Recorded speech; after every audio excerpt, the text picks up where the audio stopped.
घटना है आंध्र प्रदेश के चितूर गांव की, जहां पर एक पिता को अपनी चाय की दुकान कोरोना काल के चलते बंद करनी पड़ी और अपने पैतृक गांव लौटना पड़ा।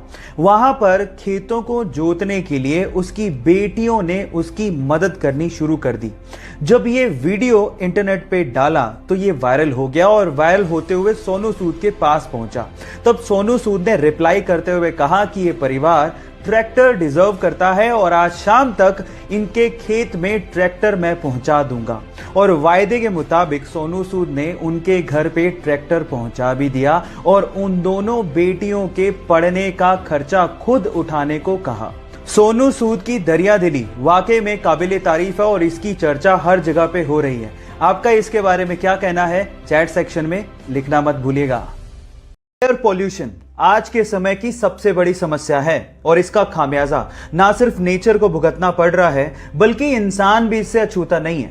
पर कनाडा ने अपने यहां पर एयर पोल्यूशन को कंट्रोल करने के लिए और CO2 की मात्रा को कम करने के लिए सन 2015 में दुनिया का सबसे बड़ा कार्बन कैप्चरिंग प्लांट अपने यहां पे इंस्टॉल किया है। इस कार्बन कैप्चरिंग प्लांट को बिग आई ब्लैक और बिल गेट्स की मदद से इंस्टॉल किया गया है। इस प्लांट के अंदर बड़े बड़े फैंस इस तरह से इंस्टॉल किए गए हैं कि वो सबसे पहले एनवायरनमेंट से एयर को सक करते हैं और उसके बाद CO2 की मात्रा को कंट्रोल करते हैं और उसके बाद वही फ्रेश एयर एनवायरनमेंट में वापस से छोड़ दी जाती है। क्या आप लोगों को भी लगता है कि इंडिया में इन कार्बन कैप्चरिंग प्लांट्स की जरूरत है? चैट सेक्शन में लिखना मत भूलिएगा। जब प्लेन क्रैश करने वाला हो तो क्यों ना सभी यात्रियों को अपना अपना पैराशूट दे दिए जाए ताकि वो अपनी जान बचा सके। फिर एयरलाइंस वाले ऐसा क्यों नहीं करते? उसके पीछे के 3 कारण हैं। पहला कारण, पैराशूट बहुत ज्यादा भारी होते हैं जिससे ईंधन की खपत बढ़ जाएगी और दूसरा, पैराशूट बहुत ज्यादा महंगे भी आते हैं। दूसरा, पैराशूट को चलाने के लिए इनिशियल ट्रेनिंग की जरूरत होती है जो कि जरूरी नहीं कि हर यात्री के पास हो। और तीसरा, पैराशूट पहले मैं खोलूंगा मैं कूदूंगा, पहले मैं खोलूंगा मैं कूदूंगा, इस चक्कर में कोई कूद तो नहीं पाएगा लेकिन प्लेन में भसड़ जरूर मच जाएगी।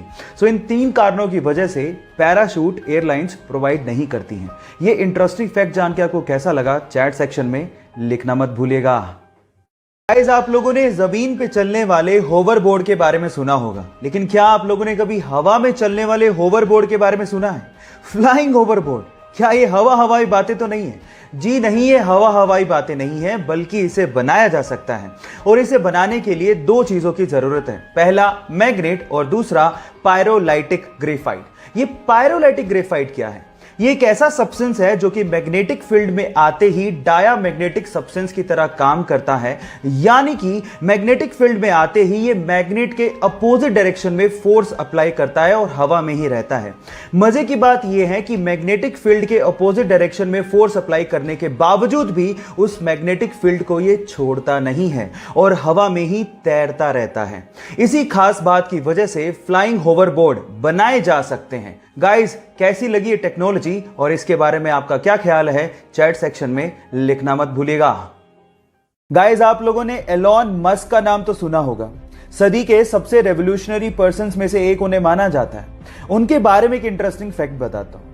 एलोन मस्क के बच्चे जिस स्कूल में पढ़ते थे उस स्कूल का रिटफिकेशन सिस्टम एलोन मस्क को बिल्कुल पसंद नहीं था। इसीलिए अपने बच्चों की एजुकेशन के लिए उन्होंने खुद का ही एक स्कूल खोल डाला जिस स्कूल का नाम है एड एस्ट्रा। ये एक लैटिन शब्द है जिसका मतलब है टू द स्टार्स। मजे की बात यह है कि स्कूल में सिर्फ 14 यानी कि 14 बच्चे ही एनरोल्ड हैं और वो सारे के सारे बच्चे स्पेसएक्स एम्प्लॉइज के बच्चे ही हैं। क्या इसके पहले तक एलोन मस्क का ये इंटरेस्टिंग फैक्ट आप जानते थे? और अगर नहीं जानते थे तो चैट सेक्शन में लिखना मत भूलिएगा। अक्सर जिंदगी में जो चीजें हमारे पास होती हैं हम उन पे तो कभी गौर ही नहीं करते और जो चीजें हमारे पास नहीं होती उनको लेके हम अपनी किस्मत को कोसते रहते हैं। अगर आप लोग भी ऐसा करते हैं तो इस बंदे से मिलिए। इस बंदे का नाम है मोरिस।